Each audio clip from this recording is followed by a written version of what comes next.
Hmm. Okay, recording in progress.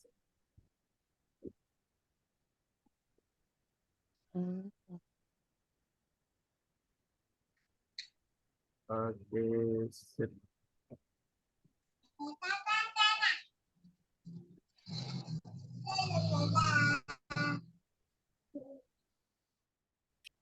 Ya mau pakai oksigen. Rasaku nggak kalau sesak kayak tadi kan. Oke, ibu-ibu sekalian sudah kembali ya ke. Oke, kita tunggu kawan yang lain masih masuk ke dalam Zoom.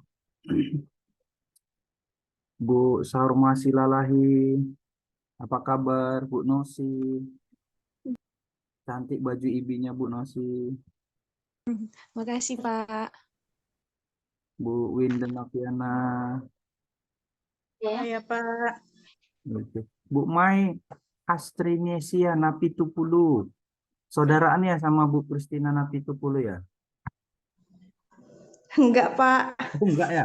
Oh, Enggak, Pak. Bu Siti Aisyah. Oke. Bu Sri Umayyah Rabdahu. Mantap. Jilbabnya masa kini. Trendy.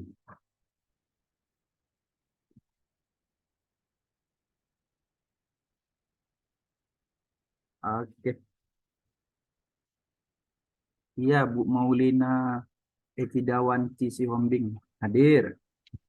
Hadir, Pak. Oke, sip. Ini saya lagi record ya. Saya rekam. Nanti setelah saya record, saya simpan dan saya upload. Jadi ibu-ibu sekalian bisa melihat kehadiran Anda sudah ada apa tidak di dalam video tersebut. Nanti saya share ke dalam link YouTube saya. Ya. Ibu-ibu sekalian yang tidak menampakkan muka, jangan salahkan saya, tapi salahkan diri Anda. Ya kan? Saya sudah memberikan poin-poinnya. Ya. Oke. Ibu-ibu sekalian, kita lanjutkan kembali materi kita. Saya share screen.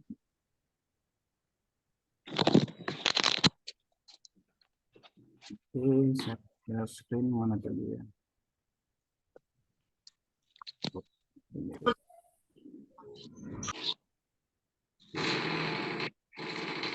Share screen.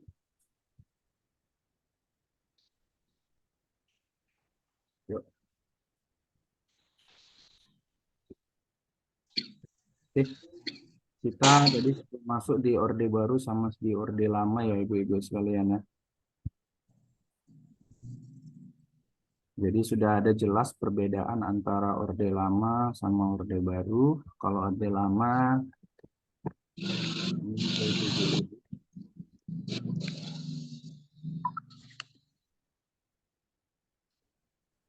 dimulai pada tahun 1957 ya, secara yuridis yaitu adanya terbit peraturan penguasa militer.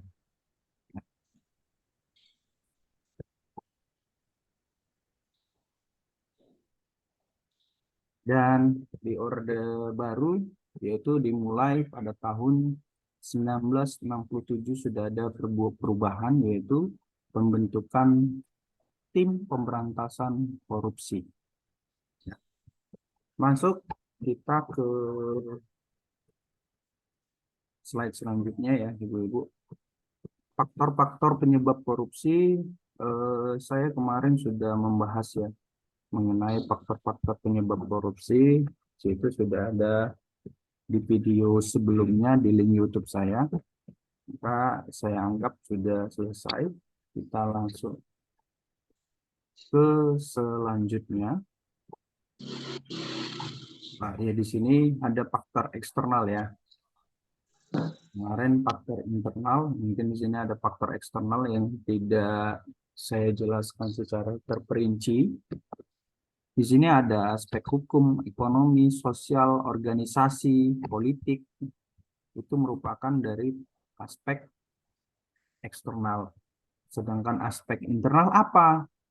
Aspek internal adalah diri Anda, aspek keluarga, ya kan?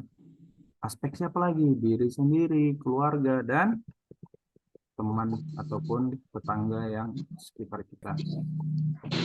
Jadi setiap aspek itu saling mempengaruhi, pasti. Ya. Yuk, kita masuk ke dampak masif. Di sini ada dampak langsung dan dampak tidak langsung. Jadi ibu-ibu sekalian, korupsi ini akan berdampak secara langsung maupun secara tidak langsung. Kita lihat secara dampak langsung yaitu adalah kerugian negara, sedangkan dampak tidak langsung ada berkaitan dengan dampak ekonomi, dampak terhadap politik dan demokrasi. Kita kaji dulu dalam dampak ekonomi. Kenapa secara tidak langsung berdampak dengan ekonomi? Ibu-ibu sekalian, merupakan kita anggap adalah pelaku korupsi dan ada sebagian juga pelaku tidak korupsi. Sebagai seorang pelaku korupsi, Anda pasti akan memonopoli. Seperti kita ambil seperti proyek ya contohnya. Pengerjaan sesuatu kegiatan atau pembangunan. Kalau Anda mengkorupsi tersebut, maka secara ekonomi Anda membengkakkan biasanya ya dalam jumlah satuan Anda akan membeli barang dalam hal yang banyak padahal penggunaannya sedikit. Dalam sisi ekonominya Anda melakukan pemborosan atau menggunakan dana tersebut tidak secara efektif atau tidak sesuai dengan budgetnya gitu. Itu secara ekonomi ya, secara singkatnya. Adakah yang lain? Mungkin ibu-ibu sekalian sangat paham lah dengan korupsi secara ekonomi. Sedangkan politik dan demokrasi secara tidak langsung adalah mengajarkan bagaimana oligarki ataupun keuangan itu kalau bisa jangan jatuh ke pihak-pihak yang tidak satu komitmen dengan kita. Itu yang akan diterapkan secara tidak langsung. Jadi kalau Anda tidak berteman dengan dia, maka Anda tidak memiliki dampak.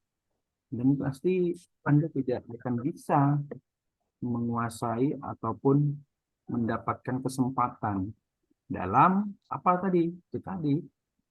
Kita ambil contoh tadi dalam proyek ya, dalam proyek pembangunan. Maka Anda tidak berhak menjadi seorang pengembang proyek pembangunan tersebut. Dari aspek pertahanan dan keamanan, maka keamanan dan keamanan kita itu pasti tidak akan efektif lagi.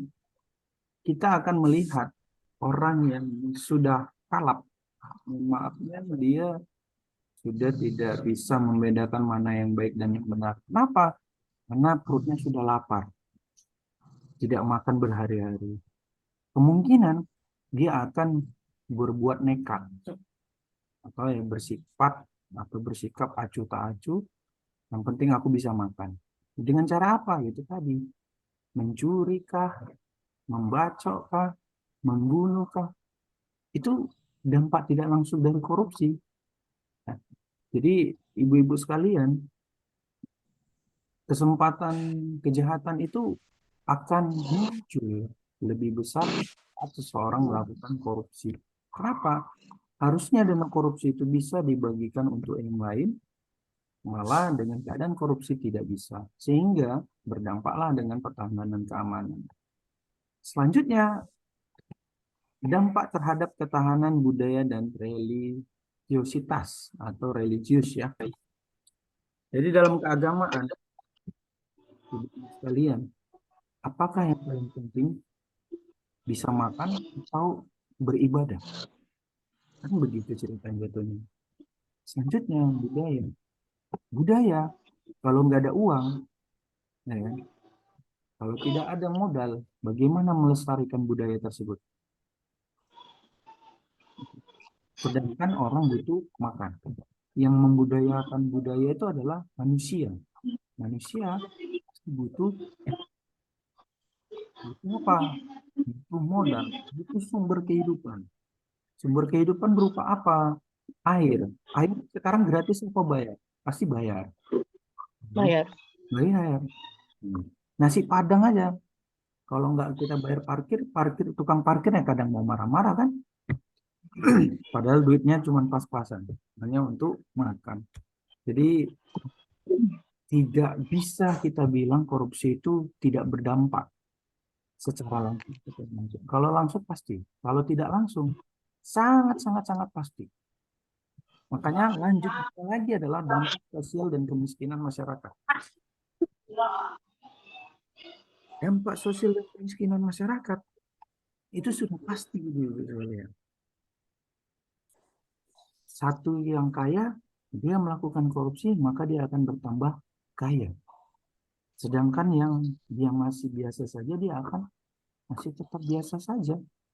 Bagaimana kesempatan itu datang? Kembali lagi ke nilai religius. Kalau kita semua manusia di dunia ini bersikap layaknya seorang nabi, saya yakin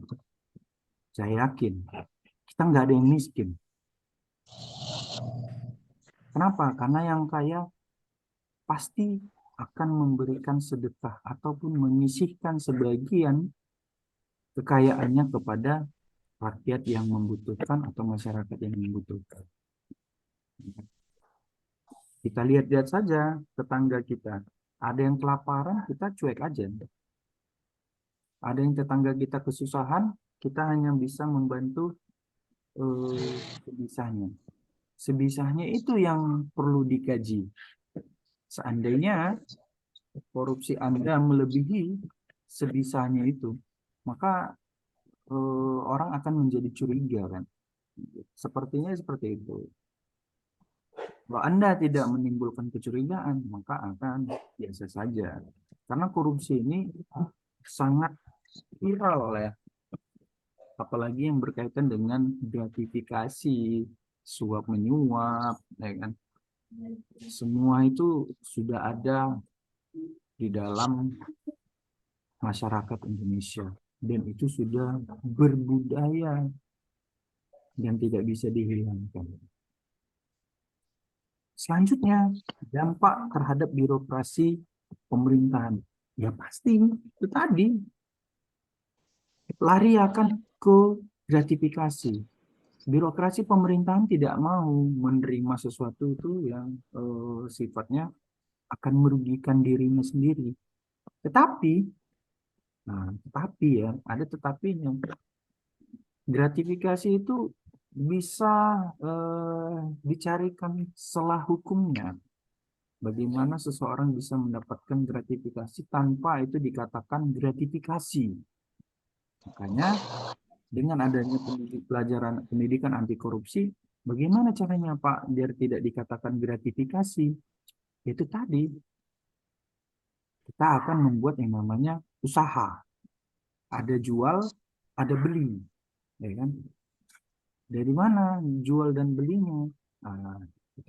Siapa yang membuat? Yaitu pasti ada hubungannya dengan aspek internal, yaitu keluarga.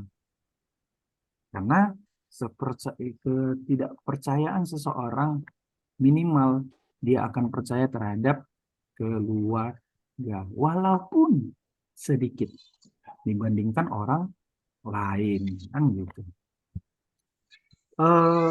Dampak terhadap penegakan hukum, ya kita sudah merasakan sampai dengan sekarang. Banyak yang mengatakan hukum itu bisa dibeli. Memang kita terlihat hukum itu bisa dibeli, ya kan? Sehingga ibu-ibu sekalian, saya harapkan jangan sampai terlibat dengan namanya kasus hukum. Ya.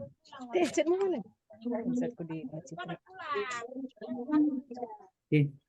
Selanjutnya ada dampak terhadap kerusakan lingkungan. Ya. Dampak terhadap kerusakan lingkungan ini apa Pak yang berkaitan dengan korupsinya? Banyak yang sudah berdampak dengan korupsi tersebut. Contoh yang paling sangat dekat dengan diri kita, yaitu adalah sampah. Ya, ibu-ibu sekalian, sampah. Jadi saya harapkan ya kepada ibu-ibu sekalian untuk mengutamakan lingkungan. Kenapa?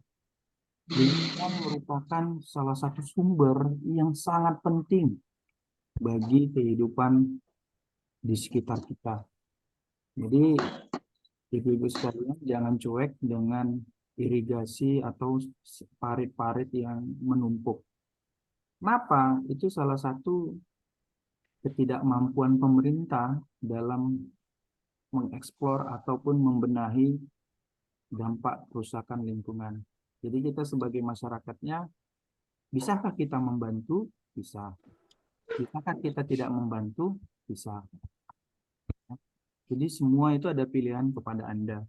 Karena pendidikan anti korupsi mengajarkan 3 hal, yaitu yang berkaitan dengan hukum, norma, dan moral. Ya, jadi untuk kegiatan-kegiatan yang kita lakukan adalah hanya 3 hal, yaitu kegiatan hukum, norma, dan moral. Kembali lagi, semua dampak-dampak yang tadi kita bahas itu berkaitan dengan korupsi secara tidak langsung. Ya, ada kaitannya ya, ada. Itu tadi yang saya sebutkan. Secara langsungnya, pastinya negara rugi. Ruginya sama masyarakat Indonesia apa? Nggak ngefek nggak? Ya kan?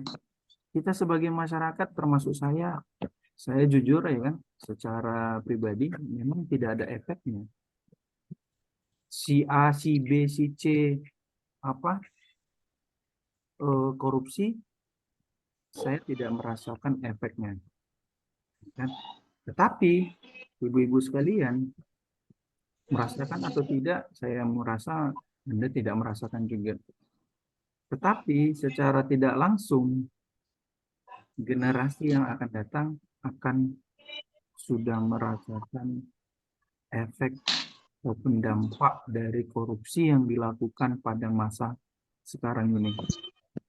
Salah satu contohnya itu adalah kita lihat banyak sampah yang bisa membuat sesuatu itu bisa banjir. Itu dari segi lingkungan. Dari segi politik, kita bisa lihat ibu-ibu sekalian mungkin yang tercakup di dalam lingkup organisasi Ikatan Bidan Indonesia, mungkin ya. Mungkin ada yang tidak berdaya, ada yang merasa tidak suka, ada yang itu, ada yang mungkin bisa disampaikan. Itulah yang mempengaruhinya. Sebenarnya dalam organisasi itu kan harusnya terbuka ya. Nah, ada ikut campur dalam hal politik, sungguh tidak bisa dibedakan lagi. Itu sudah rusak di tatanan kita. Jadi ibu-ibu sekalian yang masih mau menerapkan norma ataupun hukum ataupun yang tidak sesuai lagi, tolong dikaji lagi moral Anda. Saya yakin norma hukum itu akan bernilai pada saat Anda memiliki moral. Ya. Jadi hati nurani tetaplah dipakai, jangan sampai tidak. Ya. Mungkin itu saja dari pembelajaran pendidikan anti korupsi. Untuk hari ini saya mengabsensi kehadiran terakhir ya. Dan untuk hari ini tolong ibu-ibu sekalian sebelum saya akhiri diaktifkan Zoom-nya, video Zoom-nya untuk kehadirannya. Saya mau lihat dulu kan. Soalnya saya kemarin ada kegiatan yudisium di Hotel Marina. Nah, saya jumpa mahasiswi melalui Zoom. Malah dipanggil abang-abang. Bang. Pinggir, Bang. Abang jangan situ, jangan mengambil foto. Ibu, oke gitu, Bu. Dia nggak kenal sama saya. Berarti kan jarang masuk. Itulah. Sungguh kejam orang itu. Kasihan kali Bapak ini. Ya, mau saya kasih nilainya yang jarang masuk itu ya kan. Cuman mengingat kalian ibu-ibu yang cantik, soleh dan solihah, ya kan. Mungkin lawak kasih nilai ya kan. Nanti kalian mengamuk pula sama Pak Erwin. Ya, Saya harapkan ya ibu-ibu jangan lagi seperti itu ya. Kalau jumpa sama saya ya, kita iya. sedikit aja ya kan. Namanya hidup bersosialisasi ya kan. Nah, jadi jangan seperti ibu-ibu itu ya. Saya sungguh kaget tadi. Wis, luar biasa sekali. Jadi tolong diaktifkan ya ibu-ibu sekalian untuk video Zoom-nya saya ingin mengenal juga. Jadi kalau jumpa Dek. kenalan setidaknya atau di puskesmas saya bisa tahu ya kan. Kalau ibu walaupun kita nggak jumpa secara langsung, minimal kita berjumpa di Zoom, ya kan? Nah saya yang paling ganteng jadi kalian gampang ingatnya. Kalau saya kan nggak mungkin cantik semua nih, ya kan? Apalagi Bu Nosi. Yes. Bu Saurma Silalahi. Oke, ini saya panggilkan satu persatu ya nama-namanya ya. Saya nggak aktif Zoom-nya, saya sebutkan. Bu Mimilina aktif ya. Bu ini, Bu Saripah Fitri, Bu Winda aktif ya. Bu Maulina aktif. Bu Laila. Oke. Musik. Pak, ada ngiripin musik. Panggil Pak, dengar. Oke. Sudah. Bu Siti Anissa, Bu Leni Masida, Bu Saur Masilalahi, Bu Aprilia, Bu Sari, Bu Kurniawati, Bu Rika, Bu Wida, Bu Kairani, Merina Sari, Bu Nofraida Pandiangan, Bu ini nggak ada orangnya ini. Bu Mai juga nggak ada Zoom-nya ya. Oke, saya lanjutkan Bu Yuti, Bu Iis, Bu Nur Laila Tam, Nelva, Nur Aisyah, Eka, Bu Lasma HP yang nampak, Bu Eka Khairani ada, Bu Marlina Hutapea, Bu Fitri Sabrina Damanik, Bu Novi, Bu Widayanti, Dewi Mentari, Anissa, Bu Siti Fatima, Devri, Saniseh, Sakina, Karnita, Dinda, Siti Sundari, Anggi, ya ini nggak ada orang itu. Elsa Vinka, Bu Kristina Napitupulu, Agatha Luciana, Anita Valentina. Siapa lagi nih ya?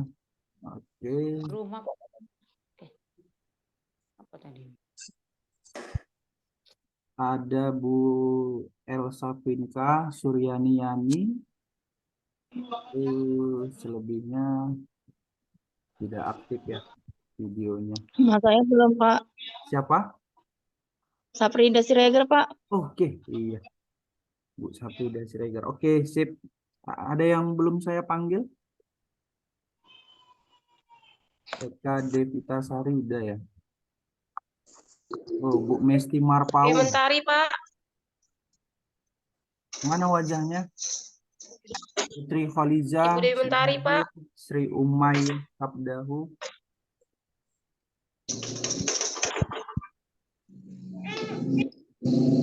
Oke. Mungkin ada yang belum saya lihat, cuman nanti akan saya putar kembali dari via Zoom yang sudah saya record.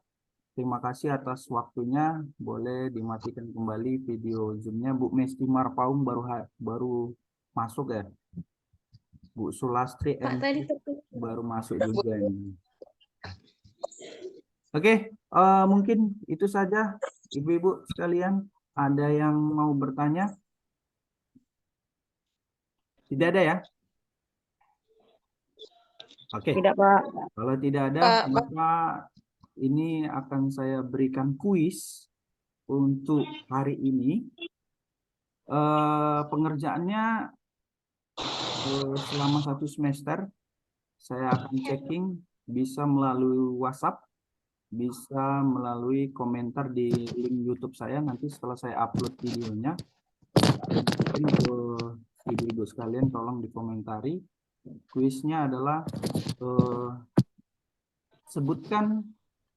tuliskan 3 hal yang menjadi kunci dalam pembelajaran pendidikan anti korupsi. Ya, tadi sudah saya sebutkan, tadi ada 3 yang kita bahas. Pak ulangi, Pak. Pak ulangi, Pak. Tuliskan 3 hal yang menjadi kunci pembelajaran dari pendidikan anti korupsi. Ya.